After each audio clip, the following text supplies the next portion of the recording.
मजदूर यूनियनों के यहाँ जो संयुक्त प्लेटफॉर्म है उससे जुड़े हुए साथी, संयुक्त किसान मोर्चा के साथी और कल से अपनी कुछ बुनियादी सवालों को लेकर के भाकपा माले के जो साथी उपवास पे बैठे थे, अभी कुछ समय पहले ही उनका उपवास समाप्त हुआ है। उन सारे साथियों के प्रति, उनकी मांगों के प्रति समर्थन जताते हुए मैं अपनी बात की शुरुआत करूंगा।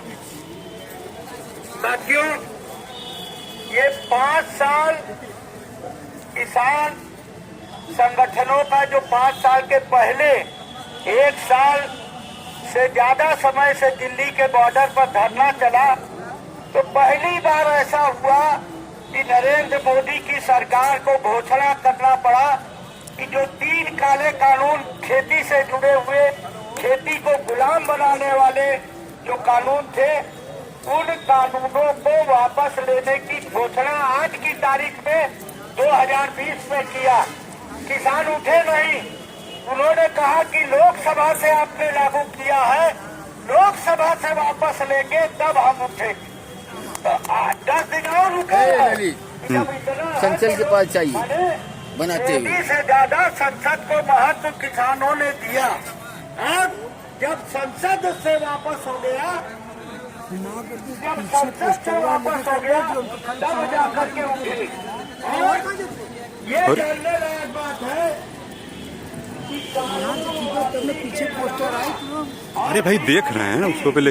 आप लोग सब जानते हैं कि खेती घाटे का धंधा है और इसलिए न्यूनतम समर्थन मूल्य की कानूनी गारंटी एक प्रमुख बात थी जो पूरी आज तक नहीं हुई, उस पर भी लिखित रूप से मंत्रालय से दिया गया। लिखित एक कमेटी बनाई जाएगी, कमेटी में किसानों के प्रतिनिधि भी होंगे और समर्थन मूल्य के बारे में भी निर्णय किया जाएगा। बिजली के बारे में जो दिया गया है पत्र, जब उठा है 13 महीने का धरना, तो कहा गया था कि 300 यूनिट बिजली। अरे रुकिए, अभी बंद है, लाइव चला रहे हैं। और उसके बजाय क्या हुआ, बीच में ही बिजली से संबंधित एक ऐसा कानून पास कर लिया इन्होंने, बिना जनता के, बिना किसानों के राय के, जिसके कारण निजीकरण में तेजी आएगी। ये स्मार्ट मीटर जिसको चुटकी बजाते हुए प्रीपेड मीटर में बदला जा सकता है। प्रीपेड का मीटर का मतलब क्या हुआ, जैसे आप मोबाइल में पैसा भराते हैं, पैसा खत्म, बात करना बंद, वैसे पता चलेगा कि पूरे गांव में बिजली है, आपका प्रीपेड का पैसा खत्म, केवल आपकी बिजली कट गई, चाहे सिंचाई का समय हो चाहे कोई समय हो, वो सिस्टम ऐसा बनेगा। और जितना ये स्मार्ट मीटर लिया गया है, चुटकी बजाते हुए प्रीपेड स्मार्ट मीटर में बदल जाएगा। साथियों, मैं आपको बताना चाहता हूँ एक उत्साहजनक बात। उड़ीसा के अंदर जहाँ निजीकरण तो हो चुका है, टाटा पावर बिजली वहाँ बनाता है और प्रीपेड मीटर जो लगाया गया, 15,000 प्रीपेड मीटर किसानों ने अपने अपने घर से कबाड़ करके निकाला और टाटा पावर के ऑफिस में पहाड़ बन गया 15,000 मीटर का, अपने अपने घर से उखाड़ करके लेकर के आए। ये देश में इतनी बड़ी संख्या में पहली बार हुआ, क्योंकि हमारे साथी उस आंदोलन में लगे हुए थे। हम लोगों ने अन्य जगहों के लोगों को बुलाया। बीजू कृष्णन किसान सभा के महासचिव हैं, बीजू कृष्णन, बिजली के निजीकरण पर उन्होंने लिखा है, वो आए। और कौन आया, राकेश टिकैत आए, भारतीय किसान यूनियन के नेता। SUC का जो है किसान संगठन, उसके नेता सत्यवान जी हरियाणा से आए। ये संयुक्त किसान मोर्चा के तमाम नेता, ये CPI के जो है वो स्टेट लेवल के जो महासचिव हैं, किसान सभा के वो आए, किसान महासभा के जो है वो बंगाली सज्जन थे, नमवा इनको याद होगा। बहरहाल माने सभी समूहों के लोग वहाँ आए। क्या देखा, एक छोटी सी बात राम जी भाई, आपको याद होगा कि ये आरोप लगाया गया कि किसान आंदोलन चीन के पैसे से चल रहा है। न्यूज क्लिक के साथियों को गिरफ्तार किया गया। तो जब वहां पहुंचे उड़ीसा लोग, तो उन्होंने देखा कि गांव गांव के लोग आ रहे हैं। एक परिवार के पीछे 20 किलो चावल और 10 या 20 रुपया नकद, ये पूरा एक सामियाना लगा के केवल दर्ज हो रहा है किस गांव से कितना रुपया आया, कितना धान आया, और वो धान की बोरियां इकट्ठा हो रही हैं और नकद पैसा जो किसान लेके आया। तो राकेश टिकैत बड़ा प्रभावित हुआ। उन्होंने ये कहा कि भाई ये तो कहते थे कि चीन से आ रहा है, अमेरिका से आ रहा है, ये कहाँ से आ रहा है देखिए। उसका उन्होंने, वो छत्तीसगढ़ से आए थे हमारे इलाके में, बरगढ़ में, उड़ीसा में। तो छत्तीसगढ़ से उनके साथ जो आदमी आया था उसको उन्होंने दिया, खुद ही वीडियो लेना शुरू किया और कमेंट्री बोलना शुरू किया कि दिखाना जरूरी है कि गांव गांव से, घर घर से लोग चावल दे रहे हैं, पैसा दे रहे हैं। किसान आंदोलन उसके बल पे चल रहा है, किसी बाहरी ताकत के बल पर नहीं चल रहा।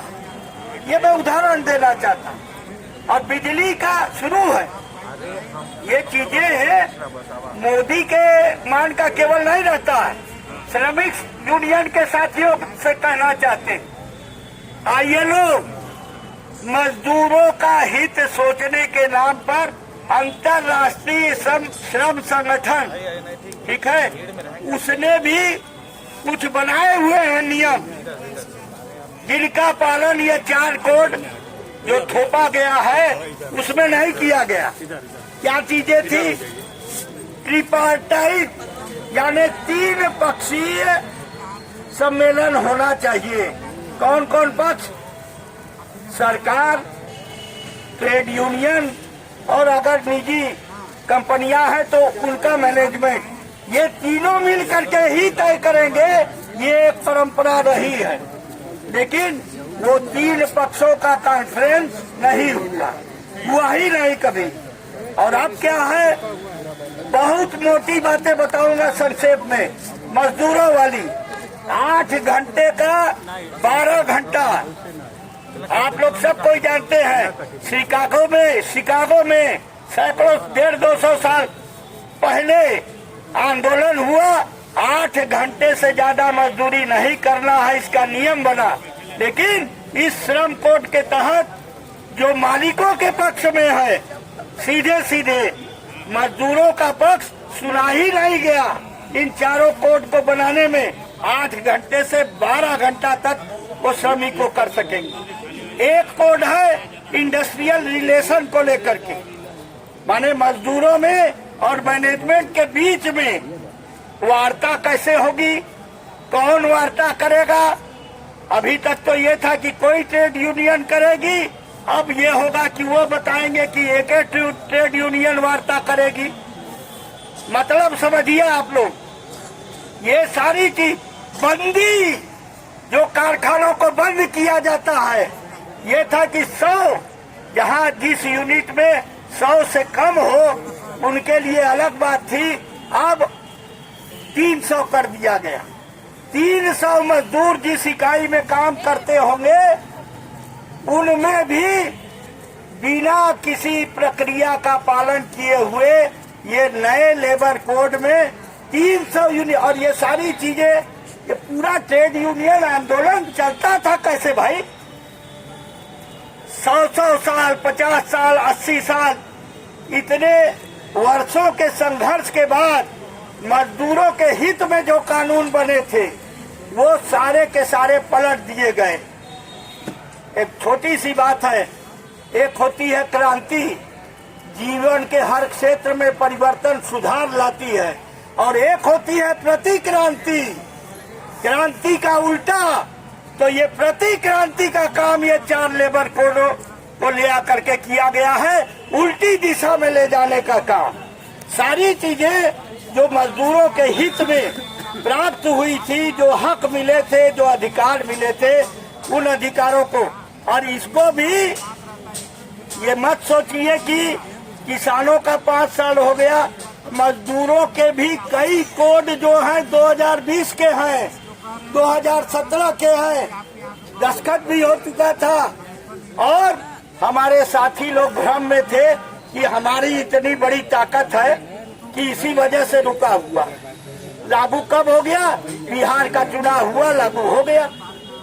समझिए कि कैसे आम राजनीति से किसानों का हित, मजदूरों का हित सब जुड़ा हुआ है। बेईमानी करके जो चुनाव हुए हैं, उन चुनावों का हुआ एक गर्व हो गया, घमंड हो गया कि नहीं अब तो हम एक तरफा जीता करेंगे। अब जो लेबर कोड दस्तखत करके प्रेसिडेंट का पड़े हुए थे, लगता था कि ठंडे बस्ते में है, उनको लागू कर दिया। तो ये जो प्रक्रिया है आज केवल चेतावनी है। मेरा यही कहना है कि जो सेंट्रल ट्रेड यूनियंस का प्लेटफॉर्म है, जो संयुक्त किसान मोर्चा है, इनका संवाद आज नहीं शुरू हुआ है। ताल कटोरा में सम्मेलन हुआ था, हो सकता है यहाँ से भी गए हो लोग, और मजदूर भी थे, किसान भी थे, और एकता का एक भावना वहाँ से बना था। उदाहरण देना चाहता हूँ, ट्रेड यूनियन आंदोलन का एक नक्षत्र कहा जाएगा शंकर बुहा नियोगी। शंकर बुहा नियोगी जब सीधे खदान मजदूरों का भिलाई के पास जो है दिल्ली राजहरा के खदान मजदूरों का, उन्होंने भिलाई स्टील प्लांट के बराबर मजदूरी जब दिलाया, तो उस समय उनकी हड़ताल चली कैसे? उनकी हड़ताल इसीलिए चली क्योंकि शंकर गुहा नियोगी का किसान संगठन भी था। हड़ताल में पैसा बंद, लेकिन बैलगाड़ी पे लद करके अनाज आता था। किसान संगठन वो बांटता था, उसके बल पर वो हड़ताल चली और सफल हुई। तो ये एक एकता का मिसाल है। शंकर गुहा नियोगी ने एक नमूना करके दिखाया कि किसानों का और मजदूरों का एका होना चाहिए। किसानों और मजदूरों की एकता की मिसाल छत्तीसगढ़ के अंदर हम लोग को मिली। जब दिल्ली राजहरा के मजदूरों का पैसा स्टील प्लांट के बराबर हो गया, तब उन्होंने कहा कि देखो पैसा तो बढ़ गया, ये पैसा से अगर उन्होंने सम्मेलन कराया 2 अक्टूबर के दिन, गांधी जी की जयंती के दिन, 25,000 लोग वहाँ इकट्ठा थे। पैसा जिनका बढ़ा था वो भी थे। कहे अगर इसका खर्चा तुम दारू में करोगे, शराब पीने में, और वो लड़ाई लड़ी थी, वो शराब बनाने वालों के खिलाफ लड़ी गई, तो फिर पैसा चले जाएगा उन्हीं लोगों की जेब में जो दारू बनाने वाले लोग हैं, केडिया है तो पुराने जिन लोगों ने हत्या कराया शंकर गुहा नियोगी, वो लोग। तो नियोगी सीधे ऐसे बैठक बुला करके 20,000 25,000 की सभा में कहता था, आओ और बताओ कि शराब क्यों पीना चाहिए। शराब पीने के समर्थन में जो है वो आकर के बोले, अब पूरा शांति छा जाए कि नहीं पीते हो तो आकर के बोलो, बताओ, हम लोग सुनेंगे तुम्हारी बात। तो एक सामाजिक प्रभाव पड़ा कि ये जो पैसा बढ़ा है, मजदूरी बढ़ी है, वो जो है दारू में नहीं जानी चाहिए। वो ट्रेड यूनियन ने वहाँ शहीद अस्पताल बनाया है।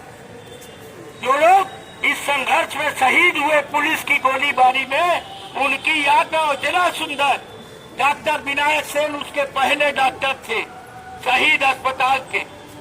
ठीक है, जब अच्छा काम होता है तो कुछ पढ़े लिखे लोग भी आपका समर्थन देने के लिए आ जाते हैं। विनायक सेन जिनको लंबे समय तक जेल में रखा गया नक्सली के नाम पर, आज बाहर है। तो साथियों, ये मेरा ख्याल है ये राम जी भाई ने इशारा किया है तो इसीलिए मैं समेटना चाहूंगा, एक अनुशासन वाली बात भी होती। सीधी बात है, 5 साल पहले से कई लेबर कोड बन करके, आप देखिएगा उसमें 2020 लिखा, 3 चीजों को लेके है, मजदूरी को लेके, वेजेस को लेकर के एक कोड है, इंडस्ट्रियल रिलेशन को लेकर के एक कोड है, सोशल सिक्योरिटी को लेकर के एक कोड है। इस तरीके से 4 कोड वो हैं, और चारों कोड हम कहेंगे एक लाइन में कि प्रतिक्रांतिकारी, प्रतिक्रांति का प्रतीक है वो चारों कोड। और अगर हमको आगे अगर बढ़ना है तो इनका प्रतिवाद करना जरूरी है। और किसानों से, किसान संगठनों से हम कहना चाहेंगे कि ये मन में मत रखिए, किसानों की जब इस तरह की लड़ाई फंसेगी तो ये ट्रेड यूनियन वाले लोग कहीं न कहीं आपका समर्थन करेंगे। कई बार ऐसा हो चुका है कि बंद का आह्वान हुआ, किसान संगठन, ट्रेड यूनियन संगठन एक साथ मिल करके उन्होंने प्रतिवाद किया। अब इस प्रतिवाद को और संगठित करना होगा। अब भूमिहीन खेत मजदूर से लेकर के बड़े बड़े सार्वजनिक क्षेत्रों में, बैंक में, बीमा में, उनमें भी ट्रेड यूनियन है। और रामजी भाई, अभी कुछ दिन पहले की बात है, एक छोटा सा इशारा सरकार ने किया और LIC, जिसमें गरीबों का, मध्यम वर्ग का पैसा जमा होता है, अपनी बचत के लिए जमा करते हैं सब, बहुत बड़ी राशि, हजारों करोड़ रुपया, 33,000 करोड़ रुपया अडानी के पास चला गया। सरकार ने निर्णय लिया LIC का, ऐसे नहीं तो LIC का पैसा, जिसमें आम जनता का पैसा है, वो अडानी के पास ट्रांसफर हो गया। तो ये चीजें होंगी, जान लीजिए, निधीकरण से। इसीलिए LIC का मजदूर अगर उठाता है सवाल, तो किसानों को कहीं न कहीं, किसान भी पैसा जा, एक छोटी सी बात कह के समाप्त करता, किसानों का भी फसल बीमा होता, ठीक है। और मैं उस इलाके की बात कर रहा हूँ, उड़ीसा, जहाँ बिजली के मीटर का, जहाँ देश में खिचिया के हथा मत रंजनक, देश का सबसे ज्यादा अगर बीमा किसानों को अगर मुआवजा मिला है करोड़ों में, तो वो बरगढ़ जिले में मिला जी। 69 रुपया बोनस, और कितना है जानते हैं रामजी सिंह? 3169 रुपया। धान के रेट बतावत है, 2100 नहीं, 3100, 3169। साथ सुनिए, और ये हरियाणा में नहीं है, पंजाब में नहीं है, उड़ीसा जैसे पिछड़े राज्य का, लेकिन जो धान का कटोरा है, साल में 2 बार जहाँ धान पैदा किया जाता है, उस जगह का मैं बता रहा हूँ कि चूंकि संगठन है, इसीलिए बिजली का मीटर भी कवर आ गया। इसीलिए वो खेती में धान का या कोई भी नुकसान होता है तो मुआवजा भी करोड़ों में बढ़ता है। और इसीलिए 3169 का उनको प्रति क्विंटल धान का मूल्य भी आज से 28 नवंबर से मंडी उनकी खुल जाएगी। तो साथियों, ये निश्चित जान दें कि वो 50+50 तो लागू नहीं हुआ, लिखित दिया कि हम कमेटी बनाएंगे, ये करेंगे, बिजली का भी लिखित दिया, ऐसा नहीं है, हवा में हम लोग नहीं बात कर रहे हैं। 13 महीने में वो मांग थी, 3 कानून जो सबसे बड़ी बाधा थे वो तो समाप्त हो गए, लेकिन बाकी मांगों के लिए लड़ाई जारी है। उसका ये 26 नवंबर एक वो है। और पूरी तरीके से हम लोग 4 लेबर कोड जो थोपा गया है, जो हम मानते हैं कि अगर मजदूर के हित का विरोधी है तो देश के हित का विरोधी है, इसीलिए किसान उसका समर्थन करता है। धन्यवाद। जय हिंद, जय समाजवाद।